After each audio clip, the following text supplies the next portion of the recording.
കാട്ടാനക്കൂട്ടത്തിൻ്റെ തലവനായിട്ടുള്ള കൊമ്പനാന ഒരു ദിവസം കുളിച്ചിട്ട് തിരിച്ചു വരുന്ന വഴിക്ക് ചേറിൽ കിടന്ന് മറിയുകയായിരുന്ന ഒരു പന്നി ആ കാട്ടാനയെ നോക്കി പുലഭ്യം പറഞ്ഞു. പുലഭ്യം എന്ന് പറഞ്ഞാൽ മുഖത്ത് നോക്കാൻ അറയ്ക്കുന്ന തെറി പറഞ്ഞു.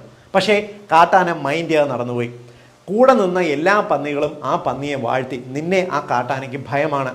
കാട്ടാന തിരിച്ചു വന്ന സമയത്ത് കൂടെ ഉണ്ടായിരുന്ന ആനകൾ ചോദിച്ചു, നിന്റെ ഒരു ചവിട്ടിനില്ല ആ പന്നി, എന്നിട്ട് നീ അതിനെ മൈൻഡ് ചെയ്യാതെ വിട്ട എന്താണെന്ന് ചോദിച്ചു.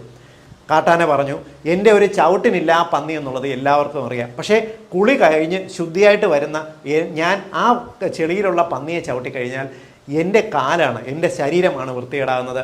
ആ പന്നി അവിടെ എന്തും പറഞ്ഞോട്ടെ, നമ്മൾ അത് മൈൻഡ് ചെയ്യാൻ പോയി കഴിഞ്ഞാൽ തിരിച്ച് പ്രതികരിച്ചിരുന്നാൽ നമ്മുടെ ശരീരവും നമ്മുടെ മനസ്സുമാണ് കേടാകുന്നത്. നമ്മളെ നോക്കി കളിയാക്കുന്ന ചെളിവാരി എറിയുന്ന മനുഷ്യരുടെ അവസ്ഥയും ഇതുപോലെ തന്നെ. തിരിച്ച് അവരെ പുലഭ്യം പറയാൻ നിന്നാൽ നമ്മുടെ മനസ്സും ശരീരവുമാണ് കേടാകുന്നത്. ഇത്തരം ക്രമികീടങ്ങളെ മൈൻഡ് ചെയ്യാതിരിക്കുക.